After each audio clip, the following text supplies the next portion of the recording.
भक्त हुए थे जिनका नाम था भक्त प्रहलाद, जिन्होंने भी बहुत छोटी सी उम्र में भगवान को पा लिया था। लेकिन जो प्रहलाद के पिता थे हिरण्याकश्यप, वो भगवान के नाम से बड़ी दुश्मनी करता था। आपने कभी देखा होगा, कभी कभी कीचड़ में भी कमल पैदा हो जाता है। इधर भक्तों,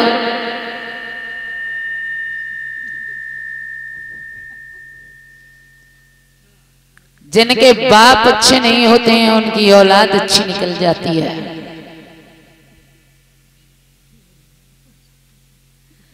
हिरण्याकश्यप, दो भाई थे, हिरणाक्ष और हिरण्याकश्यप।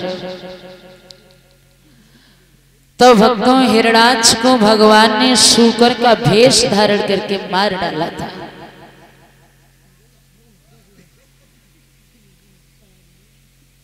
भैया के बदले की आग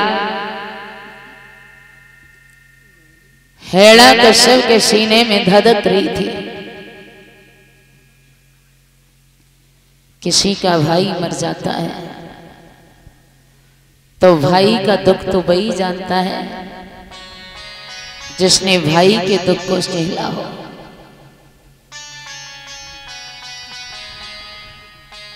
वैसे दुनिया में दुखों का पार नहीं है भक्तों। वैसे दुनिया में दुखों का पार नहीं है कि वैसे तो दुख तुम्हें और दुख बड़े चारे, भूमि हरण भैया मरण पुत्र शोक और नारे। किसी का भाई मर जाए, किसी की पत्नी मर जाए, किसी का बेटा मर जाए, बताया है तो।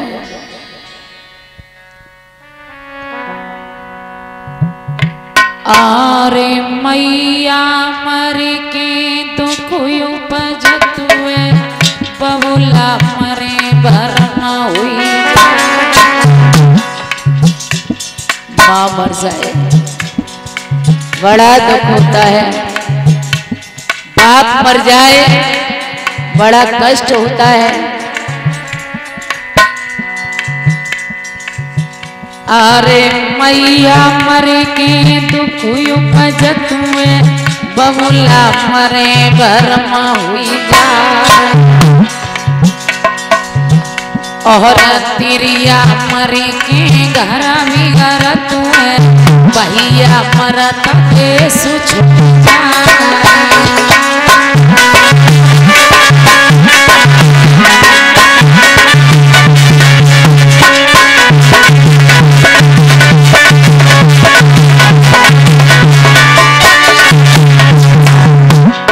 माँ मर जाए, बाप मर जाए, भाई मर जाए, बड़ा दुख होता है। लेकिन एक तरफ ये भी बताया क्या, आरे मैया मर जाए तो सुखा हुई जाए, और बाबुल मरता हो सुख।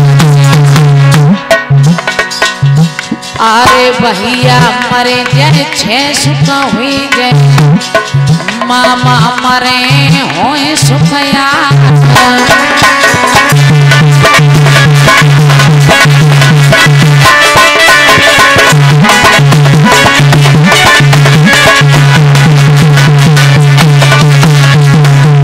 माँ मर जाए दो सुख हो जाते हैं, बाप मर जाए चार सुख हो जाते हैं, भाई मर जाए छह सुख हो जाते हैं, मामा मर जाए 8 सुख हो जाते हैं। लेकिन वो माँ कैसी मर जाए, क्या बताया, अरे मैया मर जाए के कई जैसी, राम को दो वनवास और बाबुल मरे हिरणा कश्यप सो जने पुत्र बुदौ थो खम बंधा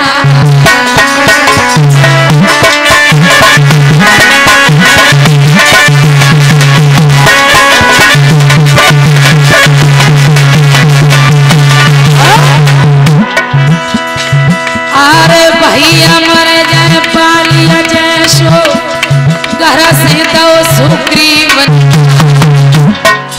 और मामा मरे जाए माहिल जैसो जन्म हुए को करे दो पनिया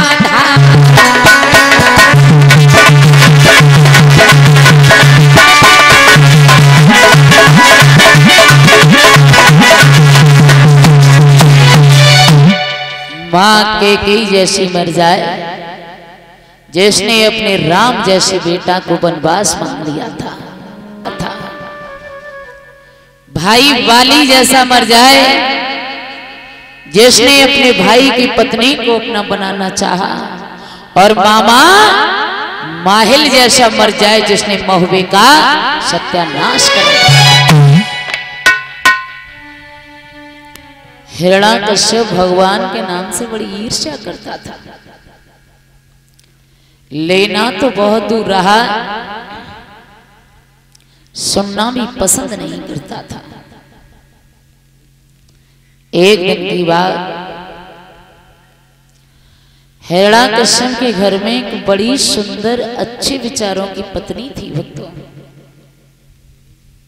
घर में अगर पत्नी अच्छे विचारों की हो तो वो घर स्वर्ग होता है। पति चाहे जैसा भी है, पत्नी अपने पति को संभाल सकती है। पति अगर गलत रास्ते पर जा रहा है तो पत्नी अपने पति को सही रास्ते पर ला सकती है। अगर घर में पत्नी अच्छे विचारों की है तो बताया है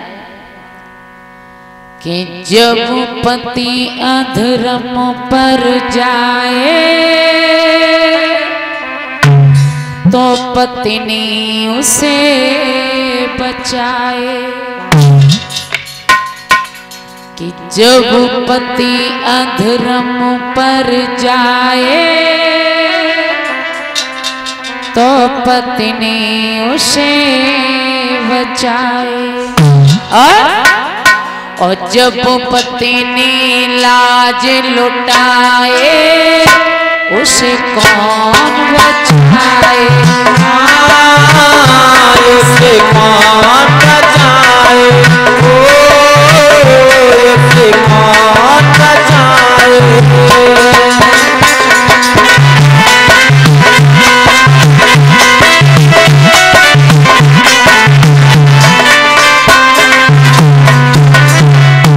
एक पति अगर अधर्म कर रहा है तो पत्नी संभाल सकती है। अगर पत्नी गलत है तो उस घर की इज्जत बचाने वाला कोई नहीं है। क्या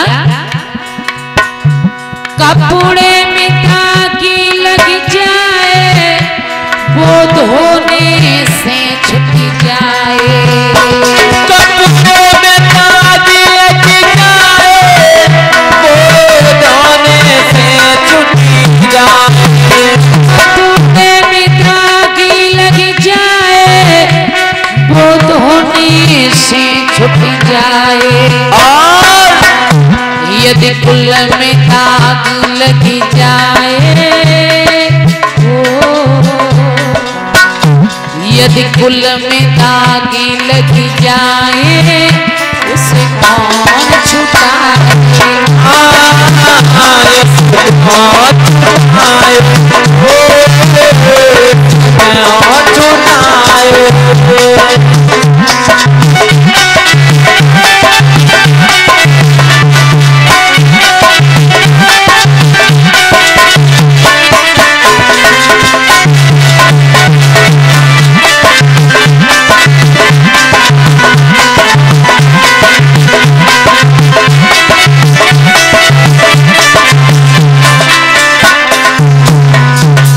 महाराज किसी के कपड़े में दाग लग जाए तो वो धोने से छूट जाता है। यदि किसी के कुल में दाग लग जाता है उसे पीढ़ी बाई पीढ़ी कोई छुटाने वाला नहीं होता। कोई ठोकर से गिर जाए उसे कोई न कोई उठाए, कोई ठोकर से गिर जाए उसे कोई न कोई उठाए, कोई ठोकर से गिर जाए उसे कोई न कोई उठाए। और जो नजरों से गिर जाए जो नजरों से गिर जाए उसको कौन उठाए।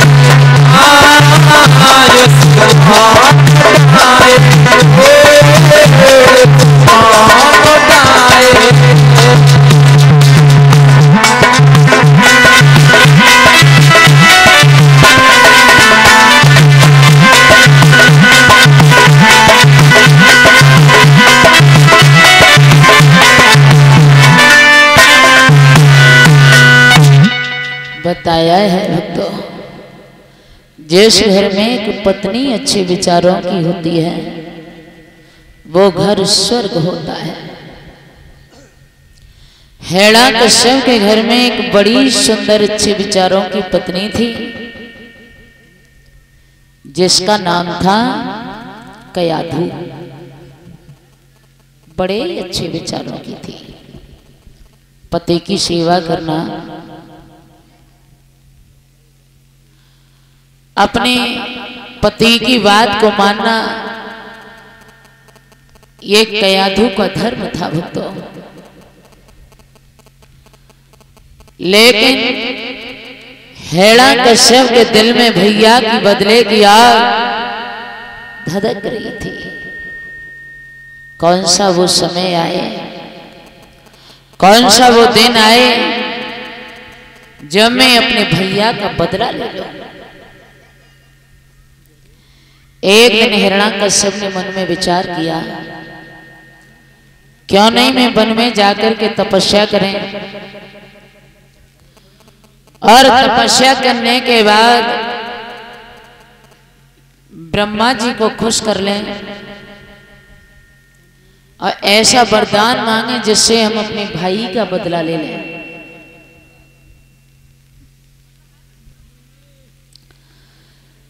जवाब दिया है। आज भक्त हिरण्यकश्यप जब वन की तरफ चला, जाकर के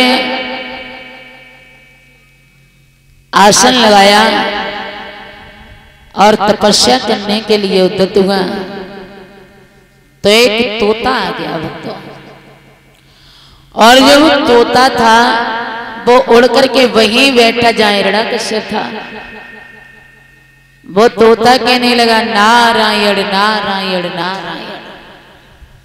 नाम सुनना भी पसंद नहीं था। आसन को वहां से उठा लिया और आगे बढ़े और जाकर के फिर तपस्या करने को उद्यत हुआ तो वो तोता वहां से उड़ा और फिर जाकर के बैठ गया। फिर कहने लगा, नारायण नारायण नारायण। हिरण्यकश्यप घर चलाया। कयाधु पूछने लगी, महाराज आप तो तपस्या करने के लिए गए थे, क्या हुआ? जवाब दिया, क्या बताऊं, जब हम तपस्या कर रहे थे वहां एक तोता आ गया था। कयाधु कहने लगी, महाराज एक तोता के डर की वजह से भाग आए? वो तोता आ गया था तो तुम अपनी तपस्या करते। तो हिरण्यकश्यप कहने लगा, वो तोता आ गया था, वो क्या कह रहा था? आरे पेरिया को ले रो नाम बनी में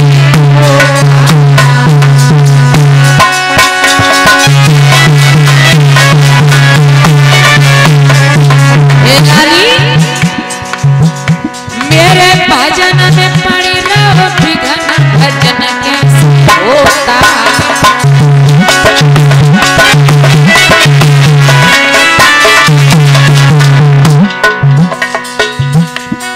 एक तोता आ गया, वो तोता मेरे दुश्मन का नाम ले रहा था। तोता कह रहा था नारायण नारायण नारायण, और महाराज के गुस्सा रही बदन में था। अरे सनमुख मिले जावे तो, अरे सनमुख मिले जावे तोता तो देते भाई मरवा। सनमुख मिले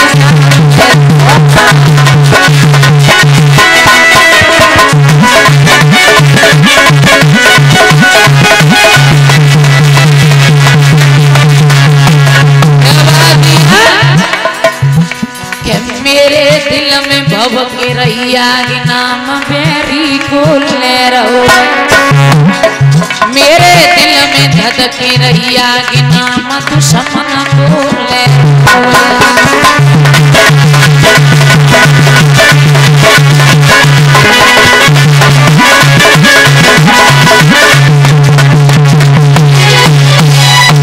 जवाब दिया कया धू।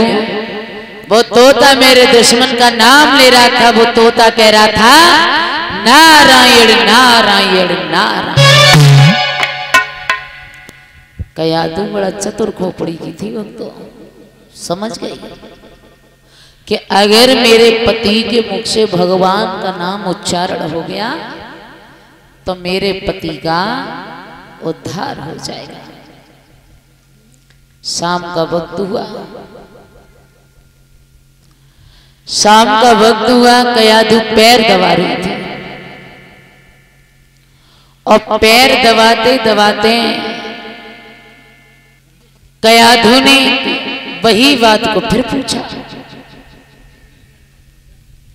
कहने लगी महाराज वो तोता क्या कह रहा था।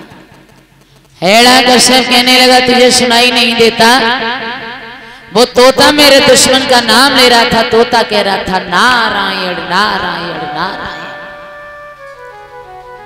इधर रानी कयाधु गर्भवती होती है और सुबह होते ही हिरण्यकश्यप फिर तपस्या के लिए चला जाता है।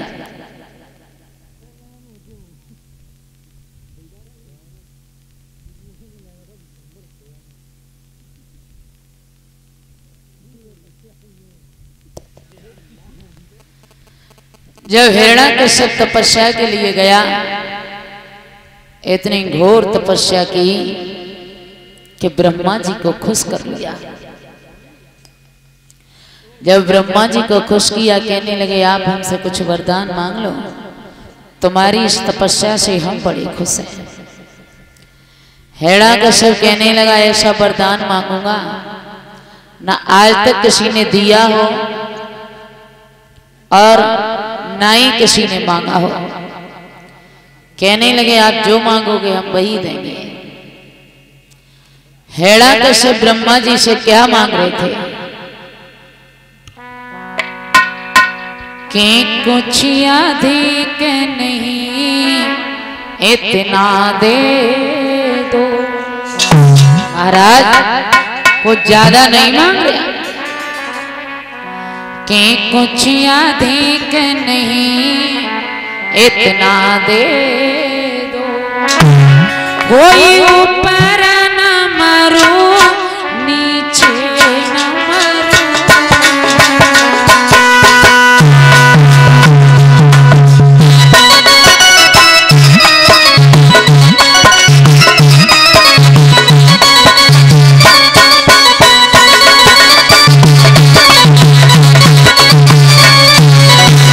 जवाब दिया है महाराज हम मांगते जाएं और आप देते जाओ। क्या मांग रहा है?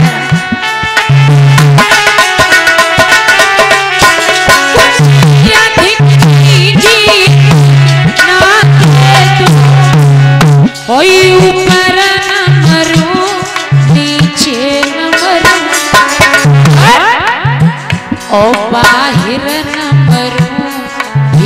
भीतर न बाहिर न मरूं, भीतर न मरूं, निश में न मरूं, दिन में न मरूं।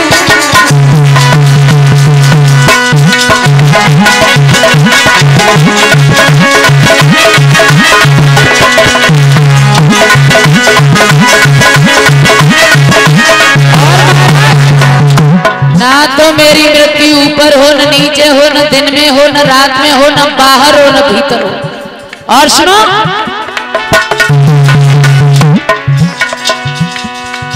नर से न मरूं, पशु से न मरूं, व्यापे कोई हथियार नहीं,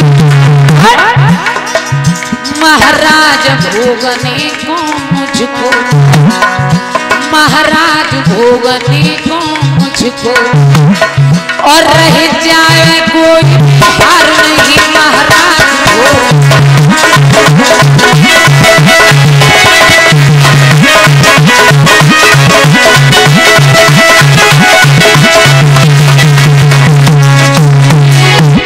जवाब दिया है महाराज, ऐसा वरदान दो, ना तो मैं ऊपर मरूं, न नीचे, न बाहर, न भीतर, न दिन में, न रात में, न नर से, न पशु से, न अस्त्र से, न शस्त्र से, ना ही 12 महीनों में से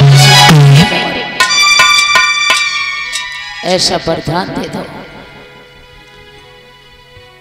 कहने लगे ठीक है, ना तो आपकी मृत्यु दिन में होगी, न रात में होगी, ना आपकी मृत्यु बाहर होगी, न भीतर होगी, ना आपकी मृत्यु नर से होगी, न पशु से होगी, ना ही आपकी मृत्यु अस्त्र से होगी, न शस्त्र से होगी, और ना ही आपकी मृत्यु 12 महीनों में से किसी महीने में होगी।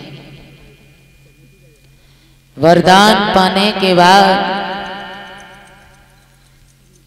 हिरण्यकश्यप जब लौट करके आया, धीमे धीमे धीमे धीमे समय व्यतीत हुआ, तो हिरण्यकश्यप के घर में एक बड़े ही सुंदर बालक का जन्म हुआ था, जिसका नाम पड़ा था प्रहलाद भक्त। जब प्रहलाद धीमे धीमे बड़े हुए तो बच्चे को बनाने वाली कौन होती है? बच्चे की मां। दुनिया में सबसे पहली गुरु होती है तो बच्चे की मां।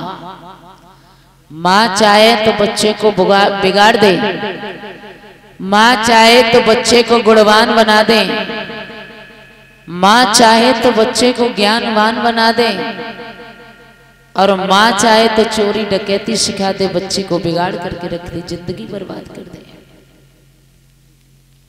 ये मां तो मां होती है भक्तों। मां के प्यार जैसा दुनिया में कोई प्यार नहीं होता है। हजारों कष्ट सहने वाली, हजारों गलतियों को माफ करने वाली वो होती है बच्चे की मां। लेकिन बच्चे का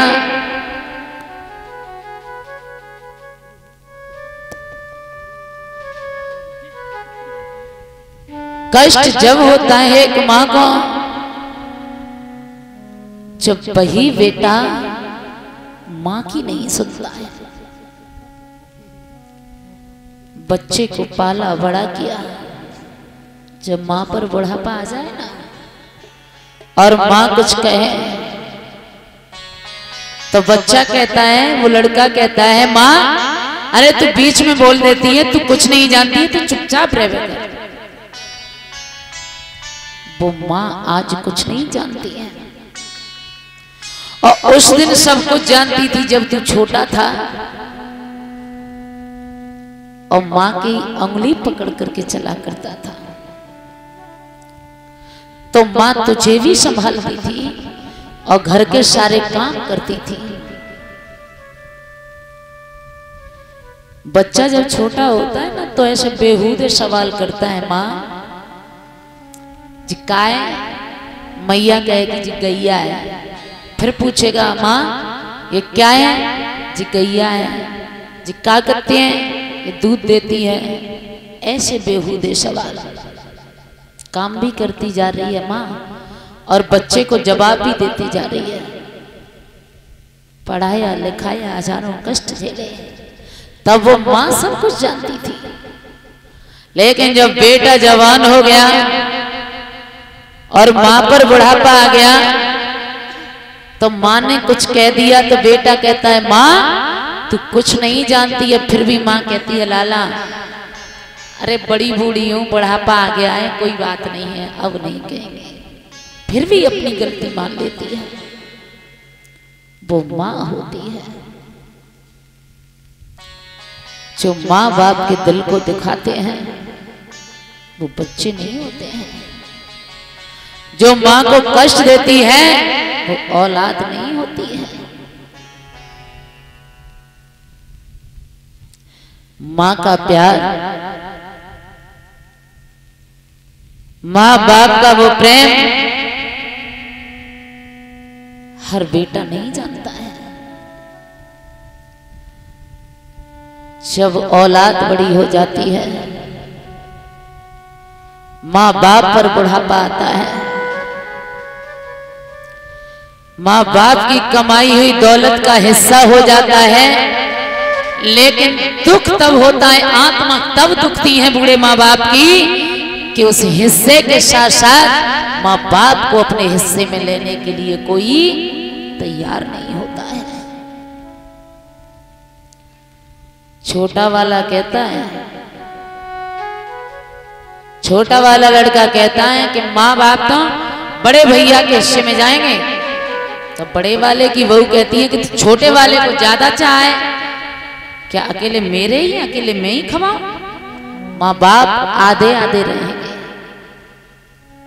देखना भक्तों, जिस माँ बाप ने इतने कष्टों से दौलत कमाई है, सबका बंटवारा,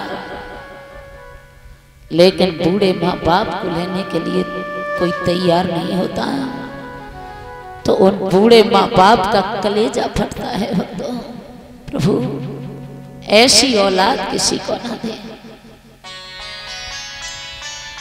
सबसे बड़ा त्याग एक माँ करती है। भक्तों, लोग कहते हैं कि लड़की की माँ बाप कन्यादान किया करते हैं, लेकिन हकीकत में तो ये दान एक माँ करती है, एक बलिदान एक माँ करती है, जो अपने जीवन की कमाई हुई दौलत को कमाए हुए बेटे को पराई हाथ में सौंप देती है।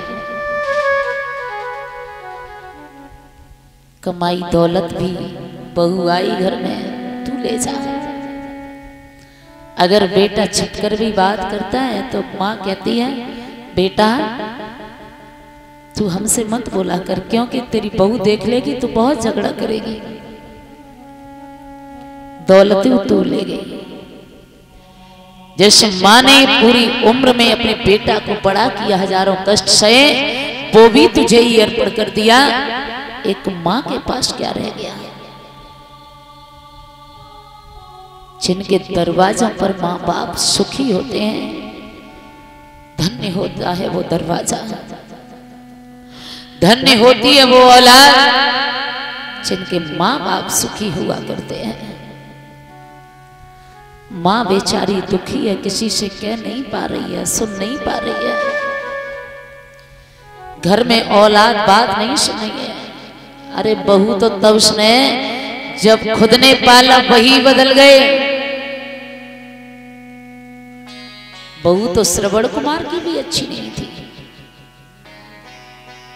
पत्नी श्रवण कुमार की भी अच्छी नहीं थी, लेकिन सेवा तो खुद श्रवण कुमार ने की थी। जब श्रवण कुमार ने कहा था, अंधे माता पिता थे, पत्नी से कहा था कि आप मेरे अंधे माता पिताओं को खीर बनाया करो, तब वो पत्नी कुम्हार के पास गई और कहने लगी ऐसी हड़िया बनाओ जब मुंह एक और पेट दो होने चाहिए। जब ऐसी हड़िया बनवाई तो एक में तो दूध की खीर और एक में मठा की महेरी बनाती थी, और वो मठा की महेरी अंधे माता पिता को और दूध की खीर श्रवण कुमार को खुद खाया करती थी।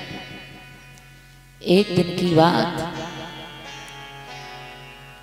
जब श्रवण कुमार और अंधे माता पिता बराबर खाने बैठे तो थाली बदल गई भक्तों। वो खीर अंधे माता पिता के पास पहुंची और महेरी श्रवण कुमार के पास आ गई। तो अंधी मां कहने लगी लाला आज तो बड़ा अच्छा भोजन बना है। श्रवण कुमार कहने लगा मां ये खीर तो मैं रोजाना बनवाया करता था। नहीं बेटा, आज बड़े दिनों के बाद खाने को मिली है। तो पत्नी श्रवण कुमार की भी ठीक नहीं थी, लेकिन अपने अंधे माता पिता की सेवा तो श्रवण कुमार ने की थी। हर मां चाहती है कि मेरा बेटा कैसा होना चाहिए। हर मां बड़े अरमानों के साथ अपने बेटा को बड़ा करती है कि मैया कहे और कोई बेटा मिले, और कोई बेटा मिले श्रवण की तरह, और भाभी मांगे देवर लक्ष्मण की, भाभी मांगे देवर लक्ष्मण की।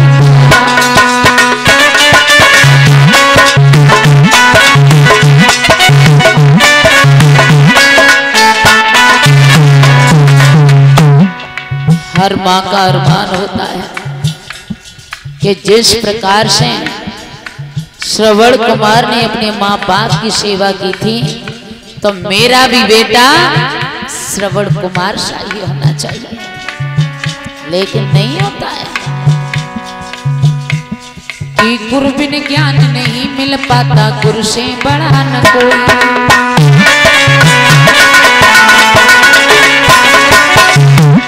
और जो गुरुवर की सेवा करता सच्चा चेला होई।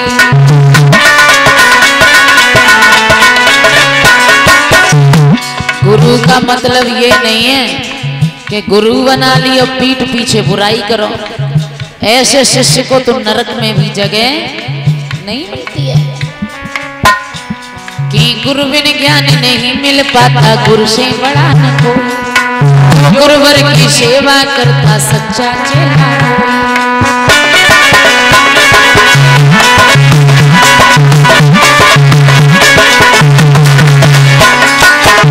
गुरु क्या कहते हैं? आरे गुरुवरी कहीं मोई चेला मिले, मोई चेला मिले अर्जुन की, और भाभी मांगे देवर लक्ष्मण की, भाभी मांगे देवर।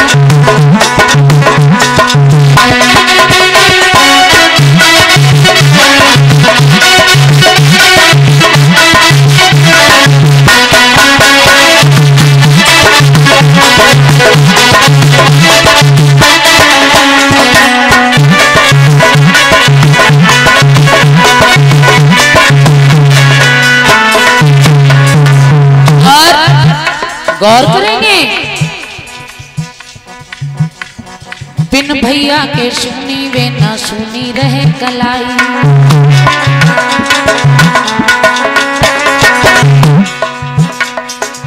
एक बहन भाई का रिश्ता वही नहीं होता है जो माँ की कोख से जन्म लेने वाला ही भाई होता हो। भाई तो वो होता है जो हर किसी की बहन को अपनी बहन माने। बिन भैया के सुनी वे ना सुनी रहे कलाई।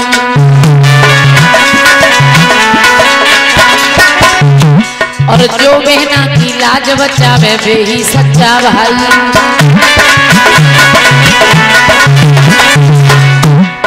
जिस प्रकार से द्रौपदी को बहन मान करके भगवान कन्हैया ने लाज को बचाया, तो बहन क्या मानती है? आर बहना कहे ओ कोई भैया मिले, ओ कोई भैया मिले मोहन की, और भाभी मांगे देवर लक्ष्मण।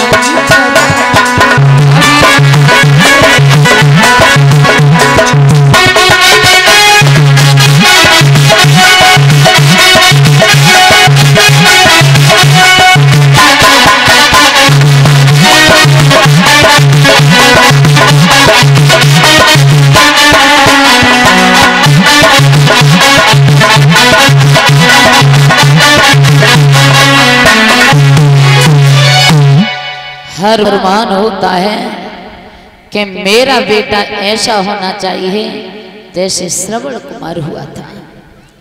इसलिए पत्नी सेवा करे या न करे, लेकिन अपने माँ बाप की एक बेटा को खुद सेवा करनी चाहिए।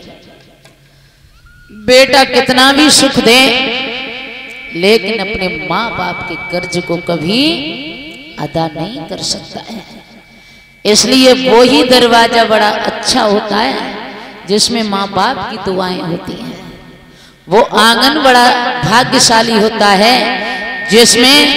जिसके माँ बाप बड़े प्रसन्न होकर के रहते हैं। आपने देखा होगा, चाहे कितनी भी धन दौलत है, चाहे कितने भी ऊंचे ऊंचे मकान बने हैं, अगर घर में प्रेम नहीं है आपस में, तो वो अच्छा नहीं लगता है। और चाहे झोंपड़ी क्यों नहीं है,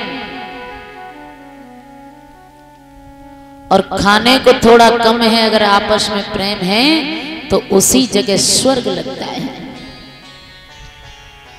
आप जाओ किसी पैसे वाले के घर में, आपके पास चाय नाश्ता आ जाए, भोजन आ जाए, और कोई पास ना बैठे, कोई मन से ना बोले, तो वो भोजन अच्छा लगेगा?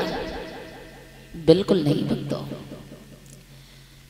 उसके घर जाना चाहिए जिसके यहाँ सम्मान होता हो, चाहे गरीब बेशक हो, कि आवत ही आदर करें और जावत जावे रोए, और तुलसी ऐसे मित्र के और तू को जाइए सोए।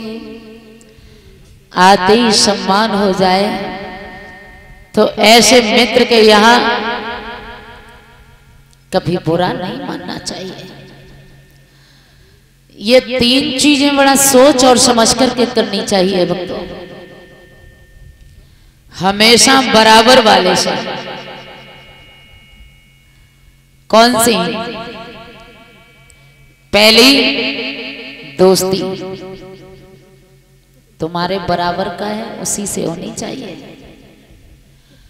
दूसरी रिश्तेदारी आपके बराबर का है, उसी से होनी चाहिए। और न तुमने अपनी बेटी के लिए बड़ा परिवार देखा, ऊंचा परिवार देखा, बेटी को इधर उधर से पैसा लेकर के शादी कर दी, बाप पर भले ही कर्जा हो गया हो, लेकिन जिस घर में तुम्हारी बेटी जाएगी तो उस घर में ना तो तुम्हारी बेटी की इज्जत होगी, ना आपकी इज्जत होगी। और तीसरी दुश्मनी भक्तों। दोस्ती, रिश्तेदारी और दुश्मनी ये हमेशा बराबर वाले से होनी चाहिए। आपने पैसे वालों के घर में देखा होगा मान सम्मान कम होता है। एक हम तुम जैसे परिवार वालों के घर में बच्चों को बड़े संस्कार दिए जाते हैं। कोई अपने घर आए तो उनके पैर छूना चाहिए, राम राम करनी चाहिए, आए तो भोजन कराना चाहिए, बड़े सम्मान से बिठाना चाहिए। और पैसे वालों के घर में कुछ नहीं सिखाया जाता है। आपने देखा होगा ना कोई सम्मान है, ना कोई इज्जत है। चाहे दिन में निकल जाओ, रात के 12-1 बजे आओ, कोई पूछताछ नहीं है। और हम तुम जैसे लोगों के दरवाजों पर लिखा होता है स्वागतम, और उनके दरवाजे पर लिखा होता है कुत्तों से सावधान। तो इज्जत वाला कौन होगा? आप सुबह होकर के भैंसों को, गांव को सानी देते हैं, दूध निकालते हैं, उनकी सेवा करते हैं, दूध को पीते हैं। और वो पैसे वाला क्या करता है पता है?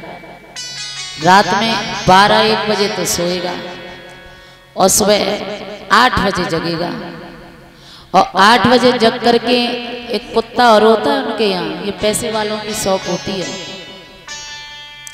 और कुत्ते को टहलाने ले जाएगा।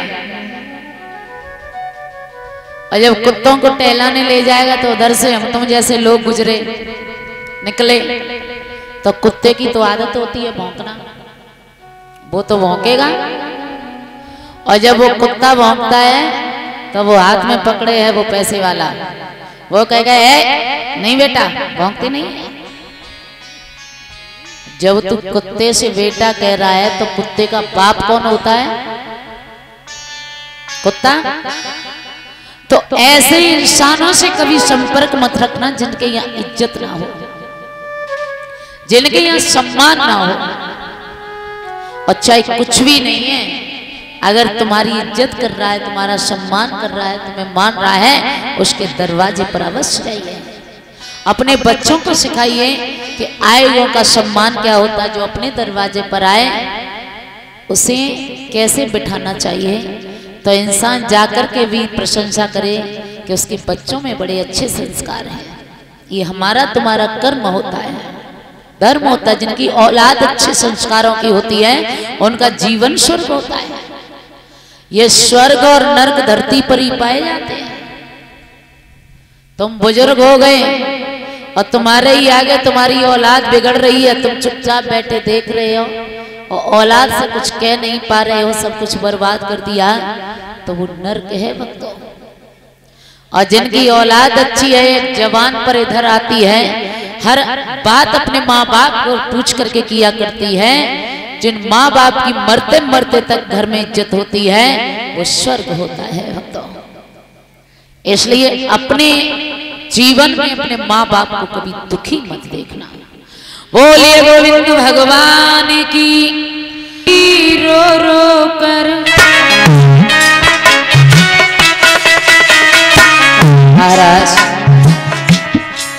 एक हवा लगा हुआ है और वो हवा के पास बुढ़िया बैठ करके रो रही है।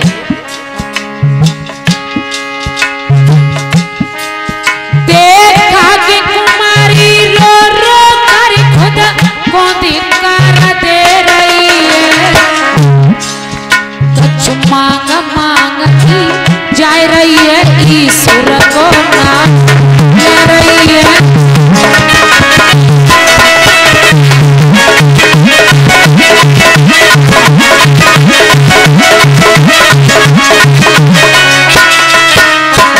प्रहलाद ने देखा एक कुमारी हवा लगा हुआ है, हवा के पास बैठ करके बिलक बिलक करके रो रही है, भगवान का नाम ले रही है। तो प्रहलाद ने देखा, ओ ये बुढ़िया तो मेरे बाप के शत्रु का नाम ले रही है। आगे बढ़े, बोले प्रहलाद आगे बढ़कर बुढ़ी या क्यों प्राण दे रही है, नादान बाप को नाम छोड़ दुश्मन को नाम ले रही है।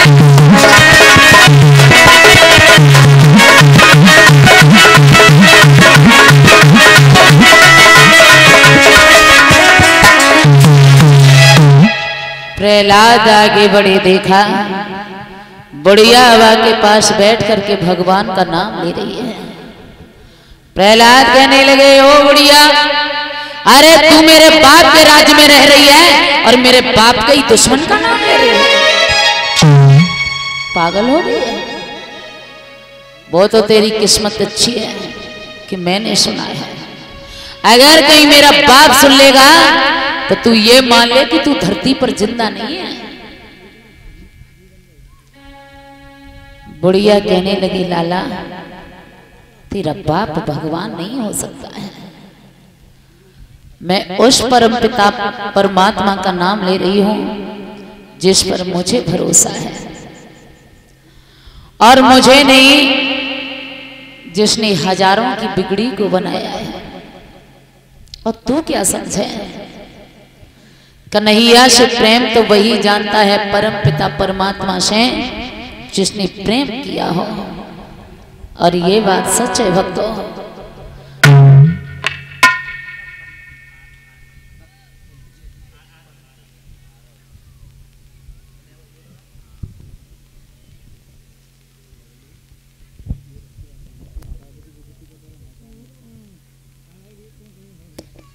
अरे हमें हर्ष सम्मानित करते हैं।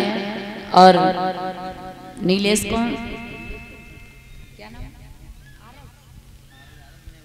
आरव यादव जो पिने भैया के सुपुत्र हैं, परीक्षित महाराज जी के पंती के नाती पंती। हाँ, इनके जीवन में हमेशा सुख और शांति आए। अब कलश भरने वाली कन्याएं खड़ी हो जाएं और आप निकल करके इधर ही बैठ जाना सामने।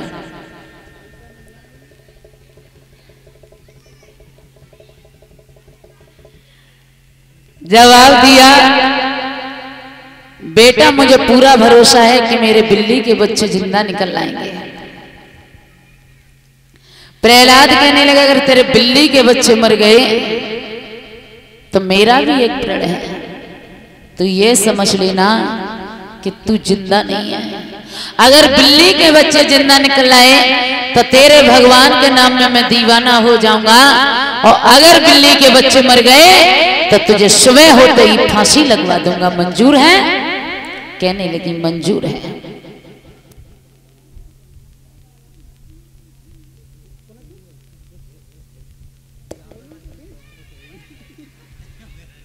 कहने लगी ठीक है। सारी रात निकल गई रोते रोते वक्त। प्रहलाद ने कहा था जब तक हम सुबह ना आ जाएं तब तक तुम हवा नहीं खोलोगे। सारी रात रोती रही बुढ़िया, अगर मेरे प्रेम में ताकत है तो मेरे बिल्ली के बच्चे जिंदा निकलेंगे। प्रभु अगर तूने बिल्ली के बच्चों को जिंदा नहीं निकाला तो कोई भरोसा नहीं करेगा, और एक बार भरोसा टूट गया तो तेरी दुनिया में बदनामी हो जाएगी। श्याम आज सुबह हुआ और सुबह होते ही प्रहलाद आए तो बुढ़िया हवा को खोलने लगी, जा रही है और खोलती जा रही है। आरे हारे गुन गाई रही और बुढ़िया खोलते जाते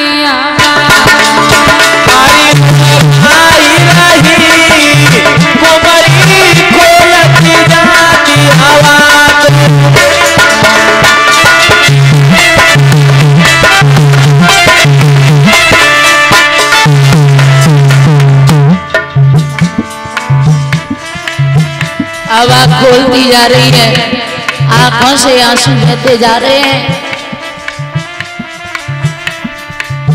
आरी सुर मोए जतन बताए दे,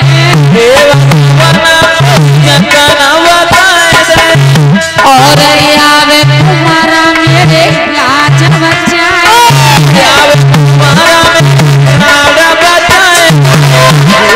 सुर मोए जतन बताए,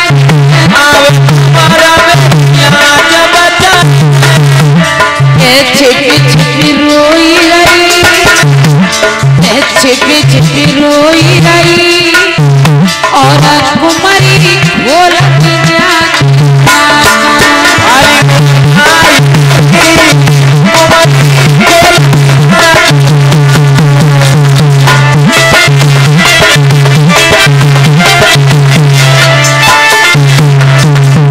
बर्तनों को उठाती जा रही है। आह भक्तों अब तो बुढ़िया के प्राण घबराने लगे। हर बरतन चारी रहे कुल काची, बच गए बाप लिया के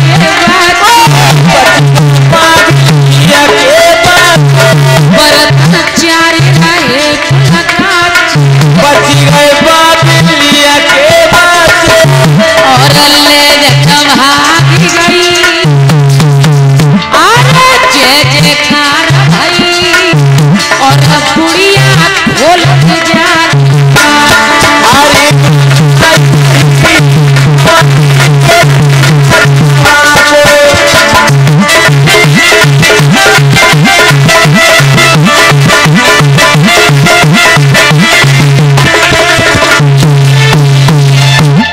जैसे ही 4 बर्तन कच्चे रह गए, के दीवाने थे, सारे बच्चों की कापियों पर लिखवा दिया गोविंद मेरो है, गोपाल मेरो है।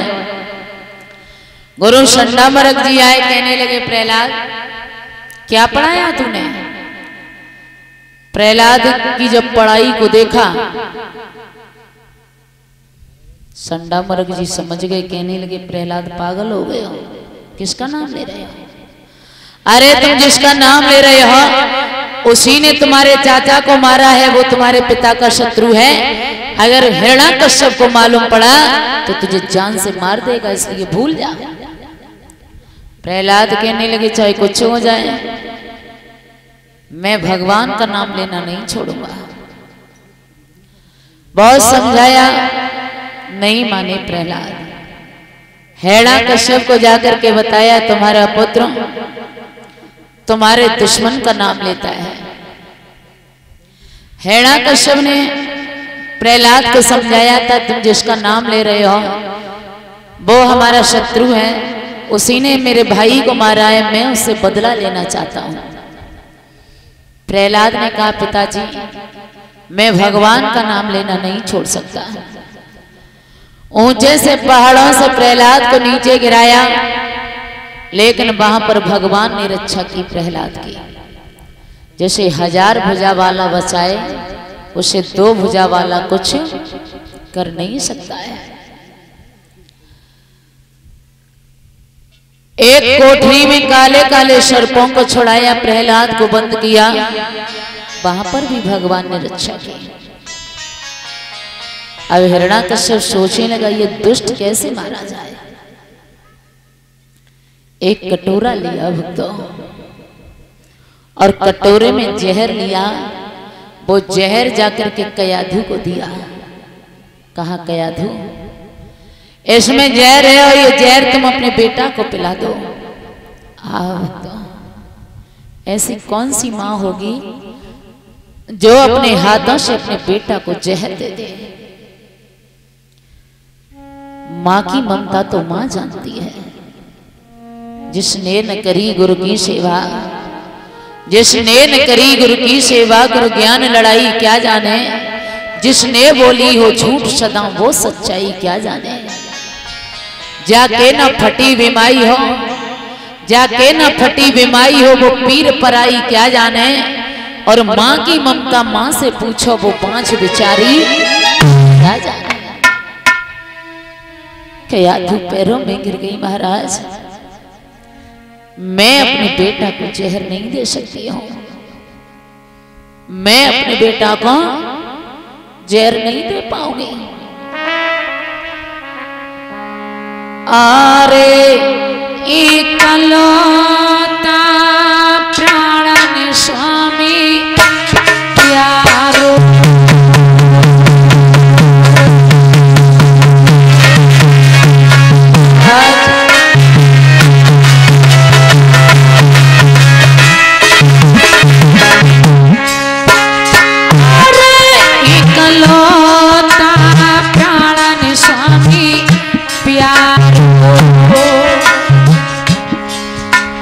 और मैंने बाड़े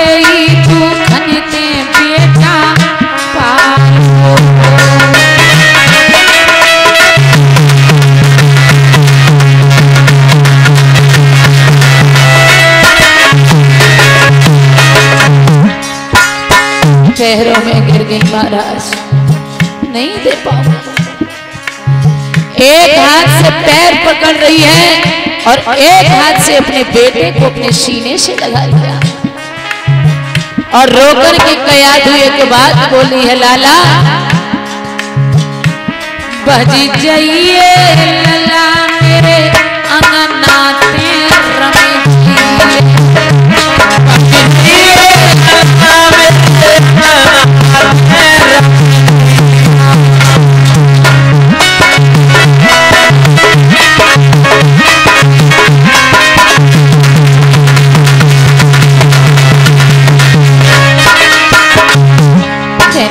बेटा भाग जाओ। बिलक बिलक करके रो रही है, एक ही बात कह रही है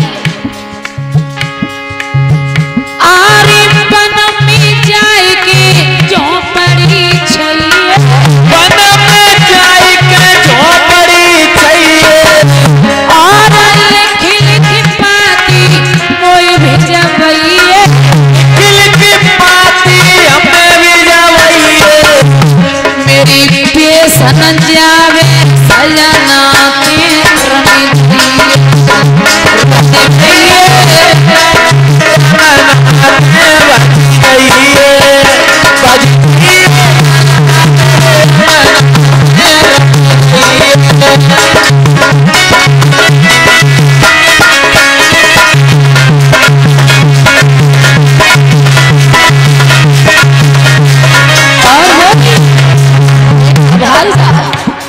के तुम्हारी माँ तुम्हारे बगैर जीवित नहीं रह सकती। आरे तेरे बिन में नाई जीऊंगी, तेरे बिना मैं नाई जीऊंगी, तो बिन लाला बिलख मरूंगी, तो बिन लाला बिलख मरूंगी, मैया जिंदा है तेरे सहारे में रमी जाइए, रमी जाइए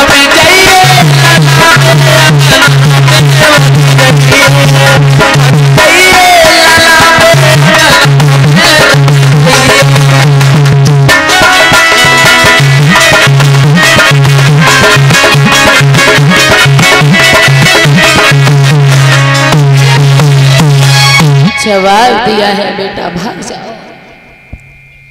प्रहलाद शय का जल करके राख हुई तो उसी का नाम पड़ा था होलिका। देवताओं ने पुष्पों की होली खेली और राक्षसों ने कीच माटी की होली खेली थी। उसी दिन से घर घर में होली का त्योहार मनाया जाने लगा। अब हिरण्याकश्यप सोचने लगा अब ये दुष्ट नहीं मरेगा, अब क्या किया जाए। तो भक्तों हिरण्याकश्यप ने एक लोहे के खम्भे को गर्म किया,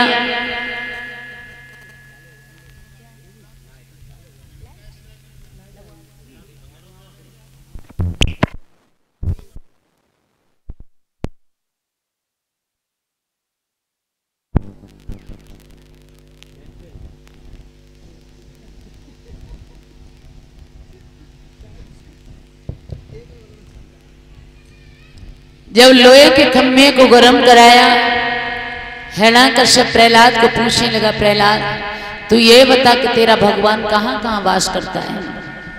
प्रहलाद कहने लगे दुनिया में कोई ऐसी जगह नहीं जहाँ भगवान ना रहता हो। कहने लगे तेरा भगवान इस खम्भे में भी है। बिल्कुल है। तो तू ऐसा कर इस खम्भे को अपनी बाहों में भर ले। छोटी सी उम्र, लोहे का खम्भा लाल हो रहा था। प्रहलाद सोचने लगे अगर पकड़ लिया तो जल जाएंगे, मर जाएंगे। भगवान समझ गए कि मेरा भक्त डर रहा है। सूक्ष्म रूप धारण किया, चींटी का रूप बनाया और खम्भे पर रेंगने लगे। अब प्रहलाद की नजर गई तो प्रहलाद सोचने लगे जब ये चींटी नहीं जल रही तो भला हम तो इतना बड़े, हम कैसे जल जाएंगे। बाहों से खम्भे को भर लिया। अचानक से खम्भ फटा। आधा मनुष्य का रूप है, आधा पशु का रूप है। नरसिंह भगवान निकले। बोलिए नरसिंह भगवान की। नरसिंह भगवान ने उठा करके हिरण्याकश्यप को गोद में रख करके बीच दहलीज पर बैठ गए। कहने लगे दुष्ट, तूने मेरे भक्त को बड़े यातनाएं दी हैं, तूने वरदान मांगा था ना तो मेरी मृत्यु ऊपर हो न नीचे। तू ऊपर तो नहीं है, नीचे तो नहीं है, न ऊपर हूं न नीचे हूं, तुम्हारी गोद में हूं। तू बाहर तो नहीं है, भीतर तो नहीं है, न बाहर हूं न भीतर हूं, बीच दहलीज पर हूं। दिन तो नहीं है, रात तो नहीं है, न दिन है न रात है, शाम का वक्त है। मेरे हाथों में कोई अस्त्र शस्त्र तो नहीं है, कोई अस्त्र शस्त्र नहीं है, नाखून बड़े बड़े हैं। मैं नर तो नहीं हूं, पशु तो नहीं हूं, न नर हो न पशु हो, आधा मनुष्य का रूप है, आधा पशु का रूप है। 12 महीनों में से कोई महीना तो नहीं है, कोई महीना नहीं है, लौन का महीना है। पेट को फाड़ दिया, हिरण्यकश्यप को मार डाला। जब मार डाला उसके बाद प्रहलाद को गोद में उठाया, कहा भक्त आप हमसे कुछ मांगो। तो प्रहलाद ने एक ही बात कही थी, प्रभु मुझे कुछ नहीं चाहिए, लेकिन मेरे पिता को मोक्ष मिल जाए। देखना भक्त उस बेटा को जिसने इतनी यातनाएं दी, इतने दुख दिए, उसने अपने पिता के लिए मुक्ति मांगी, मोक्ष मांगा। भक्त हिरण्यकश्यप को मोक्ष मिला। उसके बाद भक्त प्रहलाद ने अपने राज्य को संभाला। बोलिए वृंदावन बिहारी लाल की, आनंद कंद भगवान की।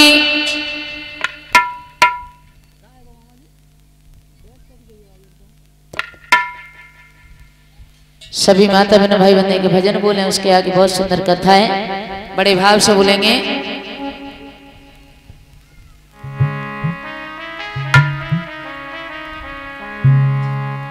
ताली बजा करके। आरे पागनी में बोले कोयलिया रे, बन में बोले मोर, बन में बोले मोर। अरे बामी में बोलती नगनिया रे जियरा, धकत होए जियरा, धकत होए सखी हमारे श्याम आए।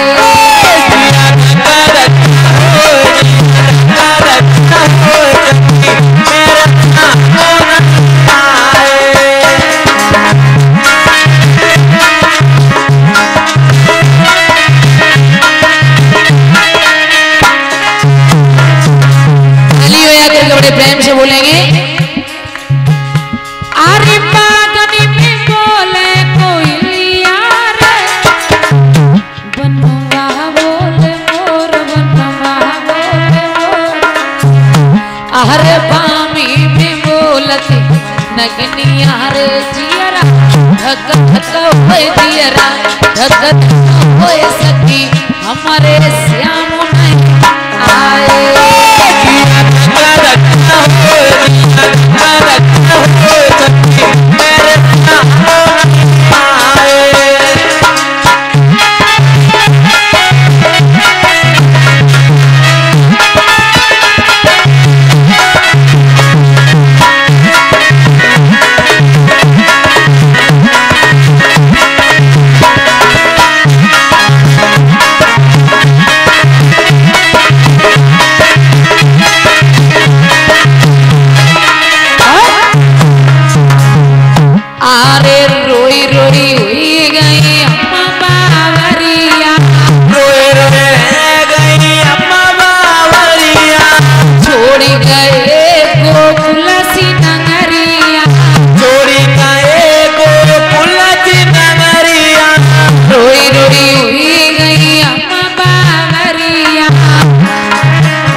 ताली भैया बड़भाव से।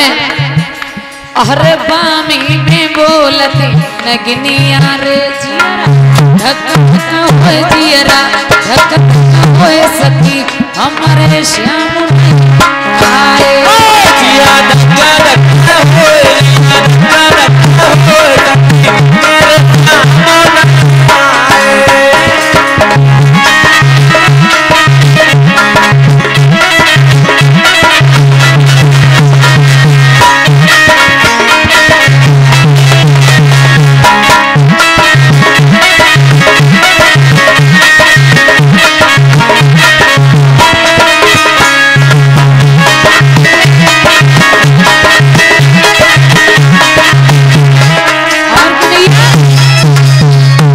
अरे काहे भूले मेरी प्रीति पुरानी, काहे भूले मेरी प्रीति पुरानी, तू भी जा सोती बनाए लई रानी, तू भी जा स्वाति बनाए लई रानी, काहे भूले मेरी प्रीति पुरानी, तू भी जा स्वाति बनाए लई रानी। अरे बागन में बोले कोयलिया, बन में बोले मोर, बन में बोले मोर, अरे बामी में बोलती नगनिया रे जियरा, धक धक होए जियरा, धक धक होए हमारे श्याम आए। जिया धक्का धक्का हो, जिया धक्का धक्का हो,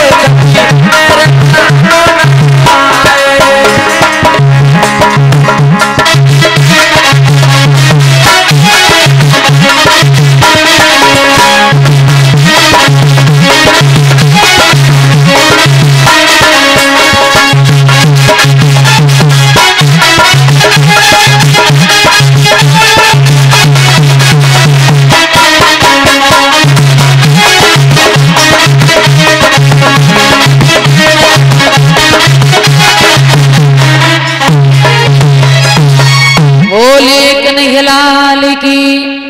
इधर जब प्रहलाद ने राज्य को संभाला, इन्हीं प्रहलाद के एक पुत्र हुए थे जिनका नाम पड़ा था राजा वहरोचन।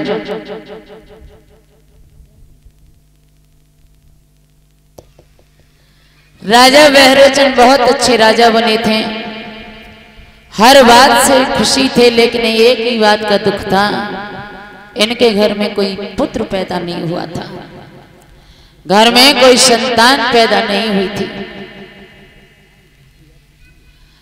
महाराज वहरोचन एक दिन सोचने लगे, क्यों नहीं मैं वन में जाकर के आत्महत्या कर लें, जब घर में बेटा ही नहीं है तो कुछ अच्छा नहीं लगता है। महाराज वहरोचन जब आत्महत्या करने के लिए जा रहे थे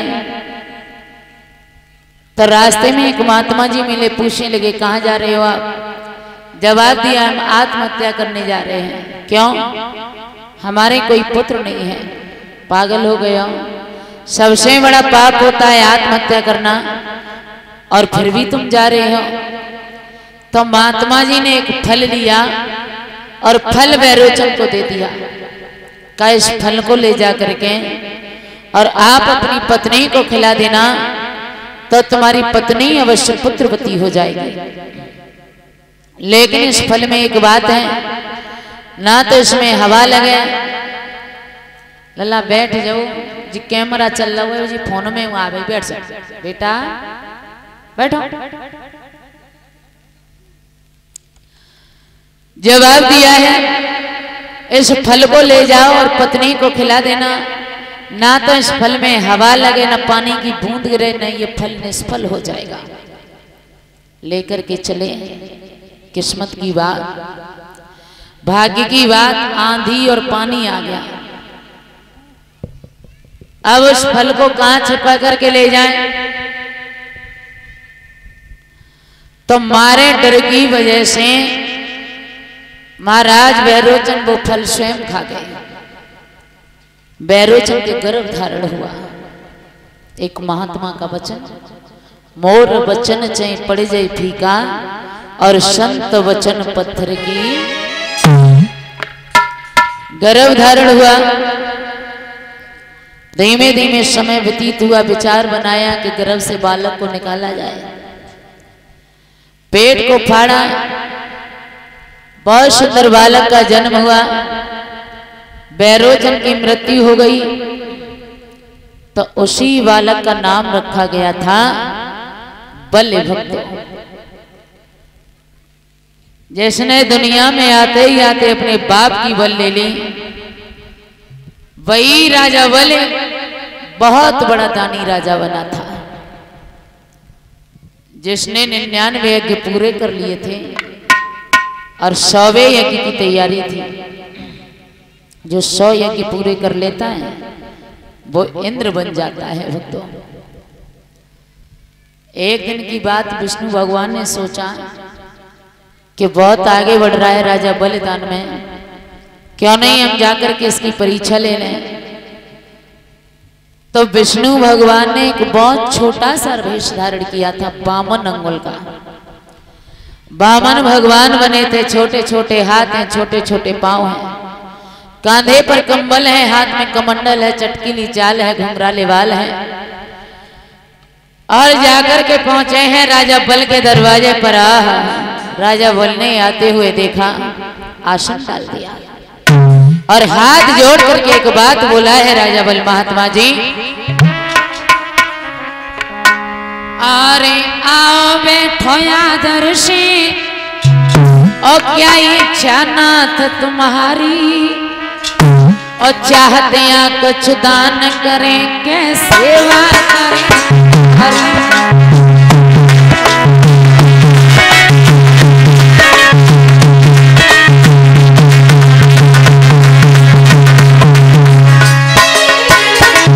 बल कहने लगा, आइए महात्मा जी विराजिए, बड़े सौभाग्य मेरे जो संत महात्माओं का दर्शन हो रहा है। बोले, अरे संत महात्मा द्वार द्वार पे कभी किसी के न जाते, अरे संत शिरोमणि द्वार द्वार पे कभी किसी के न जाते, और अब होती है सुबह घड़ी संत के तरस तमई हो।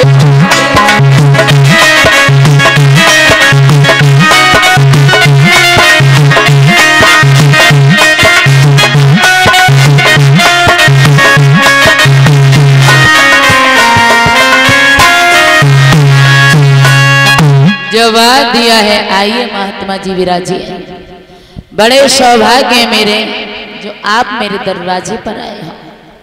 वो दरवाजा बड़ा किस्मत वाला होता है जहाँ संत महात्माओं का पदार्पण होता है। विराजिए महाराज, आप ऐसा कर लो, भोजन कर लो। महात्मा जी कहने लगे, सुनो, मैंने तेरा बड़ा नाम सुना था कि तेरे दरवाजे पर कोई जाता है तो खाली हाथ लौट करके नहीं आता, और वही बात सुन करके मैं आया हूं। मैं कुछ मांगना चाहता हूं। क्या मांगना चाहते हो? मेरे यहाँ किसी बात की कमी नहीं है, मांगो महाराज। हम वचन देते हैं जो आप मांगोगे हम वही देंगे।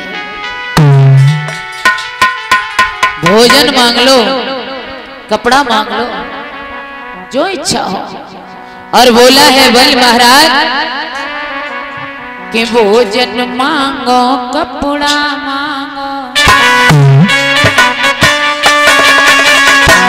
ओ महात्मा, मेरे दरवाजे पर आए हो तो खाली हाथ लौट करके नहीं जाओगे।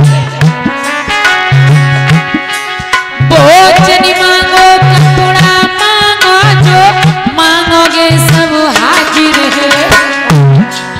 महाराज हमारा तन मन धन सब मही छावरे।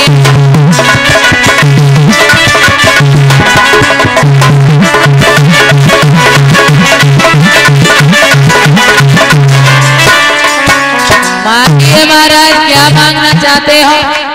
सोना मांग लो, चांदी मांग लो, राजपाट मांग लो, तुम्हारी जो इच्छा हो वो मांग।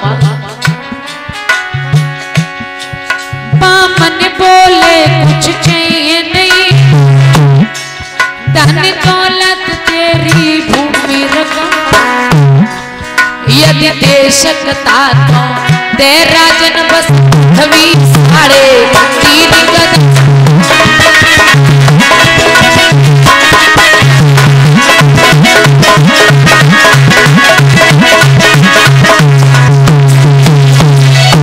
जवाब दिया है, बड़ी प्रशंसा सुन करके आया था। मुझे 3.5 कदम पृथ्वी की जरूरत है। ओह महात्मा जी, कैसी बात कर रहे हैं? 3.5 कदम पृथ्वी? अरे मांगना होता कई गांव मांग लेते, मांगना होता अगर राज्य मांग लेते, मांगना होता पूरा राज्य ले जाते। 3.5 कदम पृथ्वी? कहने लगे इतने में गुजारा हो जाएगा। आप ऐसा करो, दरवाजा भर जाओ। आप दरवाजा भर जाओ कि जो हम मांगेंगे आप वही दोगे। कैसी बात कर रहे हो, कैसी बात कर रहे हो। और बोला राजा बल महात्मा जी कि तिरवाचा नाथ में भरता हूँ और मैं अपना वचन निभाऊंगा और सौगंध गुरु की खाता हूँ नहीं पीछे कदम।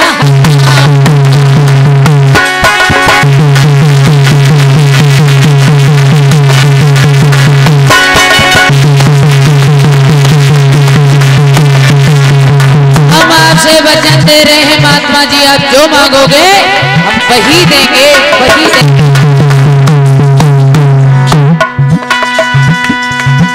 मांगो मांगो दिल से मांगो, क्या इच्छा ना था तुम्हारी है। मन की बोला दिल की बोला, ये दास के शरण तुम्हारी है।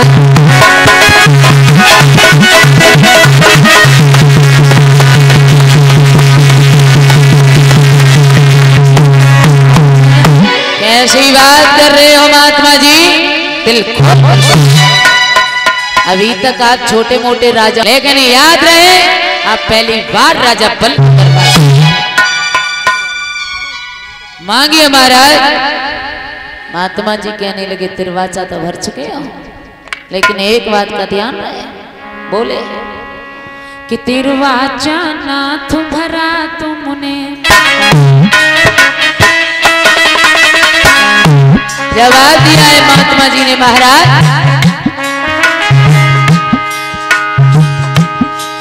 तिरवाचा नाथ भरा तुमने, यदि मेरी आशा तोड़ोगे तो राजन तुमको ध्यान रहे, राजन तुमको ध्यान रहे, घोर तुम्हें हो।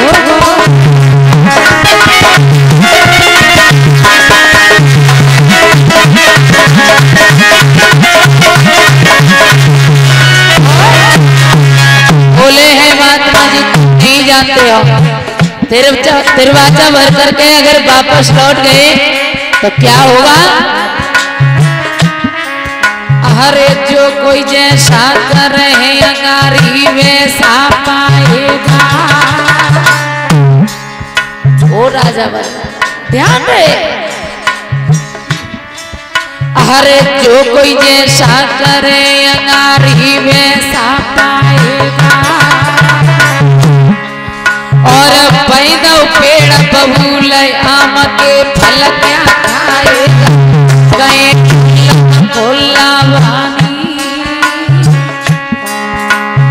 अरे कहीं खोला वानी और दे दे हमको सुन ले चले हरे अरे चले द्वारे ते जाएंगे और इच्छा पूरी हो लौट दरवाजे नया गिरायुचारी है। अरे संत ने गुरायुचारी है और अब मोको दे दे दान के राजा सुनित पधार।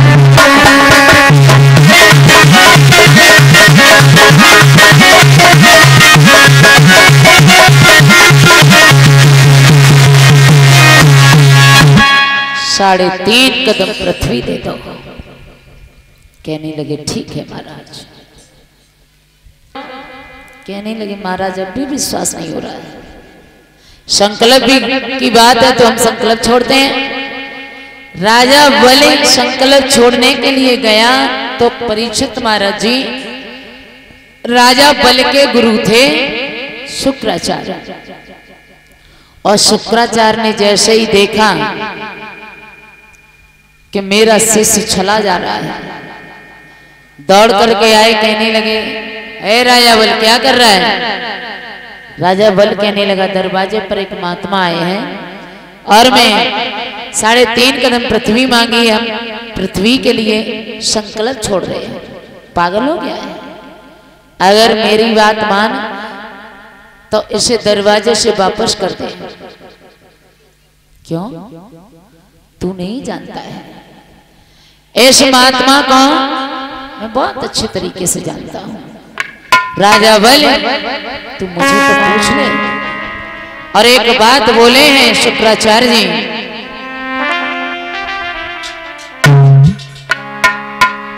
के दुनिया बावरी कर डारी जन मारे मारे के जादू, बावरी कर डारी जन मारे मारे के जादू।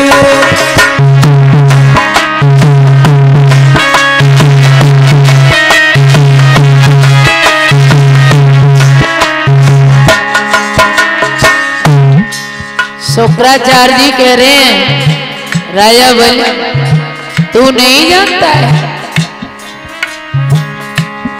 दुनिया बावरी कर डारी जन मारे मारे के जादू।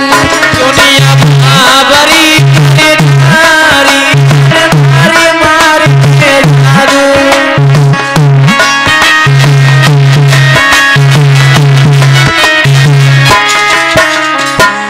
कहने लगे तेरे पिता हुए थे भैरोचंद, भैरोचंद के पिता हुए थे प्रहलाद, प्रहलाद के पिता हुए थे हिरण्याकश्यप, और हिरण्याकश्यप के भाई हिरण्याक्ष को इसी ने मारा था। और बोले अरे हिरण्याक्ष को जाइन मारो तनिक दया हृदय ने धारो।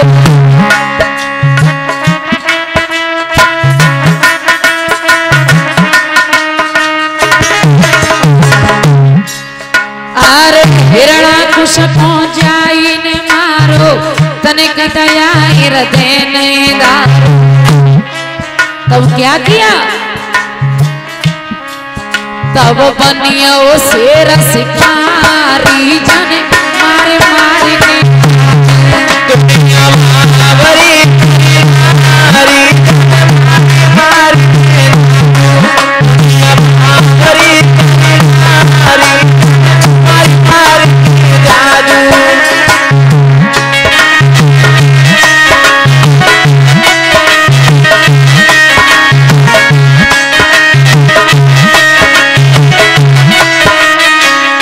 और एक बात और सुन, ये कितना बड़ा छलिया है। अगर समय आए ना तो नर में से भी नारी बन जाता है। और बोले अरे भस्म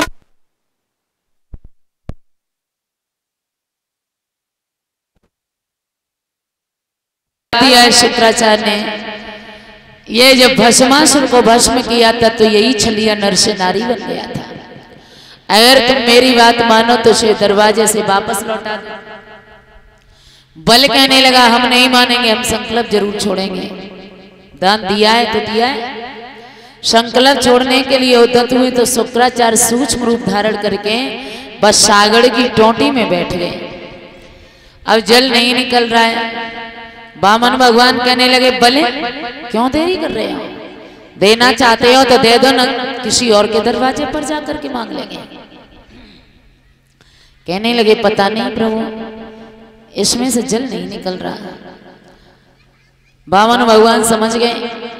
कहने लगे कोई कूड़ा करकट होगा जो सागर की टोंटी में अड़ गया होगा। तू ऐसा करे कि लकड़ी को लेकर के सागर की टोंटी में डाल दे। बल ने लकड़ी को उठाया और जैसे ही सागर की टोंटी में डाला वैसे ही शुक्राचार्य की एक आंख फूट गई। अब बाहर निकल करके खड़े हो गए। जब पहले ही मान जाते तो काहे के लिए आंख फूट जाती। कोई दान करता है तो उस दान में कभी विघ्न नहीं डालना चाहिए।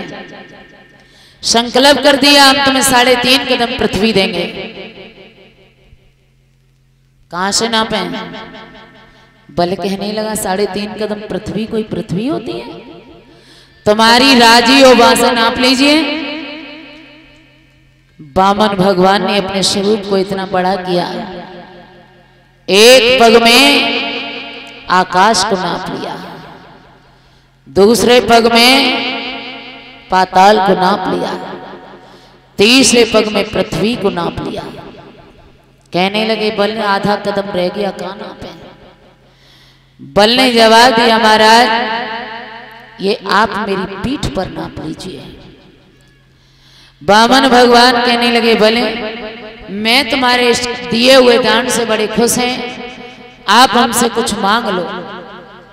बल कहने लगा, आपसे और हम मांग लें?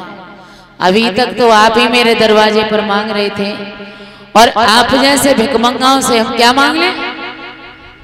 वामन भगवान कहने लगे, फिर भी कुछ मांग लो। बल कहने लगा, अगर देना चाहते हो तो मैं जिस तरफ नजर उठा करके देखूं मुझे आपके ही दर्शन हो। ठीक है, ऐसा ही होगा। अब नजर 1 मिनट में 1000 जगह जाती है, तो कभी इधर देखता है बोले तो दौड़ करके वामन भगवान इधर, कभी उधर देखता है तो दौड़ करके उधर, कभी इधर, कभी उधर, कभी इधर, कभी उधर। बहुत दिन हो गए। इधर क्षीर सागर में लक्ष्मी जी बहुत परेशान है। पता नहीं वामन भगवान कहाँ चले गए। नारद जी को पूछा है, आप तो भ्रमण करते रहते हो तो आपको पता होगा, आपने कहीं हमारे विष्णु भगवान को देखा है? नारद जी कहने लगे, तब तो तुम ना अटकती, कोई ने दान में आगे बढ़ते दिखे तो तुम्हारे पति हाल पहुंच जाता है परीक्षा ले में। मतलब राजा बल 99 कर चुका था, तुम्हारे पति ने वामन अंगुल का भेष धारण किया, दरवाजे पर पहुंचे, 3.5 कदम पृथ्वी मांगी, 3 पग में तीनों लोगों को नाप लिया, आधा कदम बाकी रह गया तो बल ने पीठ को नपा दिया। तुम्हारे पति ने कहा आप हमसे कुछ मांगो, तो बदले में तुम्हारे पति को ही मांग लिया। अब कैसे आएंगे? नारद जी कहने लगे, एक ही उपाय है बस, सावन का महीना चल रहा है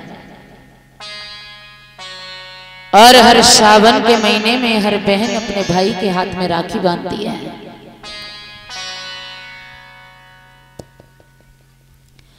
और ये सावन का महीना और भैया दूज, ये 2 पवित्र त्योहार भाई बहन के होते हैं भक्तों। एक बहन अपने भाई के बारे में कभी बुरा नहीं सोच सकती, लेकिन बाहरी दुनिया के दस्तूर दुख तो तब होता है जब एक बेटी को पराई घर में भेजा जाता है। जिस कोख से एक बेटा ने जन्म लिया, उसी कोख से एक बिटिया ने लिया। जिस आंगन में एक बेटा खेल कूद करके पड़ा हुआ, उसी में एक बेटी हुई। जिस थाली में एक बेटा ने खाया, उसी में उस बेटी ने खाया। माँ बाप ने कोई फर्क नहीं समझा। बेटा और बेटी को पालने में जब बेटी धीमे धीमे धीमे धीमे आंगन में बड़ी होने लगती है ना, तो माँ बाप की चिंता उस बिटिया के साथ साथ बढ़ने लगती है। जब बेटी घर में शादी के योग्य हो जाती है तो माँ कहती है, सुनते हो बेटी शादी के लायक हो गई है, कहीं अच्छा सा घर वर ढूंढ करके बेटी का विवाह कर दो। बूढ़ा बाप बेटी के लिए जब घर ढूंढने जाता है तो घर मिलता है, वहां बर नहीं मिलता। बर मिलता है, वहां घर नहीं मिलता। लेकिन जहां घर वर दोनों मिलते हैं, वहां बूढ़े बाप के पास देने के लिए पैसा नहीं होता। एक बेटी को एक औरत को कहा जाता है, एक स्त्री को एक औरत क्यों कहा जाता है? क्योंकि इन्होंने सारे जीवन में औरों के लिए जीना सीखा। जन्म हुआ तो अपने भाई अपने माता पिता के लिए जीना मरना शुरू कर दिया। बेटी जब बड़ी हुई, शादी हुई, तो पराए घर में सास ससुर के पति के लिए जीना मरना शुरू किया। उसके बाद जब ये बेटी मां बनी तो अपनी औलाद के लिए जीना मरना शुरू किया। जब एक बेटी पराए घर चली जाती है, भाई घूमने जाता है, तो पूछती है भैया मेरे माँ बाप ठीक हैं, थोड़ा सेवा करते रहना। जब माँ बाप दुखी होते हैं ना, तो बेटियां बहुत ज्यादा दुखी होती हैं, सोचती हैं काश दुनिया का ऐसा दस्तूर होता जो ये माँ बाप बेटियों के हिस्से में आ जाते हैं। जब बेटी विदा होती है ना, तो एक बाप का कलेजा फट जाता है। बेटी ने जो मांगा एक बाप ने वही दिया। जिस चीज पर हाथ रख दिया बाप ने इनकार नहीं किया। एक बाप पर भले ही कर्जा हो गया हो, लेकिन बेटी की हर इच्छा पूरी दी।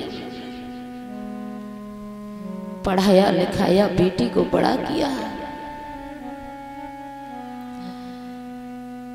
दहेज देकर के बेटी को विदा किया। जब बेटी विदा होती है ना, बूढ़ा बाप बेटी के पीछे कुछ देर चलता है, कहता है बेटी। तो बारात में आए हुए बारातियों की जेब से रुमाल निकल आते हैं आंसू पोंछने को। आज ये बाप अपनी बेटी के लिए रो रहा है। एक दिन हमें भी अपनी बेटी के लिए रोना पड़ेगा। एक बेटी अपने भाई के गले से लग करके एक बात पूछती है, भैया जिस आंगन में तू बड़ा हुआ उसी में मैं बड़ी हुई। जिस प्यार से माँ बाप ने तुझे पाला उसी से मुझे पाला, लेकिन मुझे पराए घर में क्यों भेज रहे हो? एक बेटी भैया के गले से लिपट जाती है और एक ही बात कहती है, भैया रे मेरी जन्म नगरिया ओ काहे रहे ओ छोड़वा मेरी जन्म नगरिया काहे रहे ओ छोड़वा।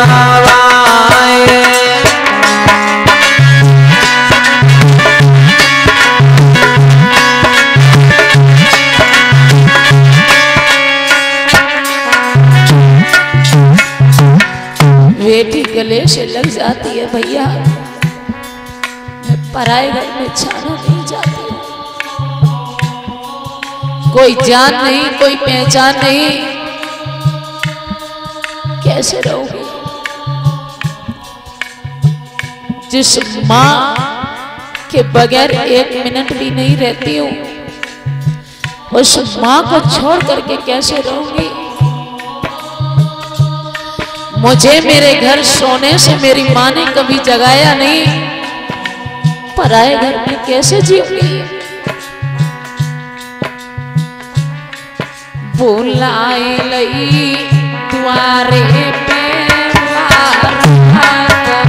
बुलाए लई द्वारे पे वारात बुलाए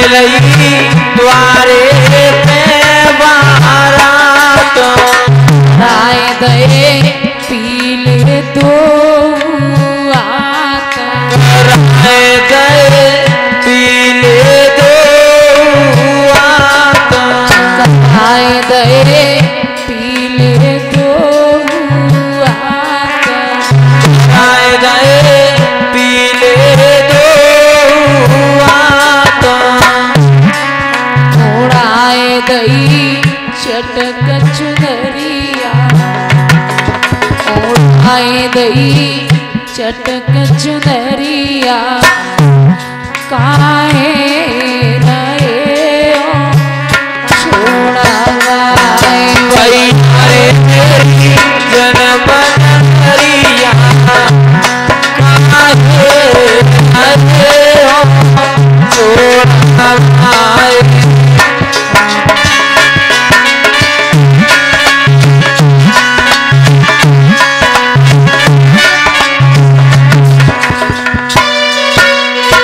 बेटी रोती है भैया मैं नहीं जी सकती अलग रह करके। भाई कहता है बहन क्या करूं ये दुनिया का दस्तूर है। बिटिया भाई के कलेजे से लग करके एक बात और पूछती है कहती है भैया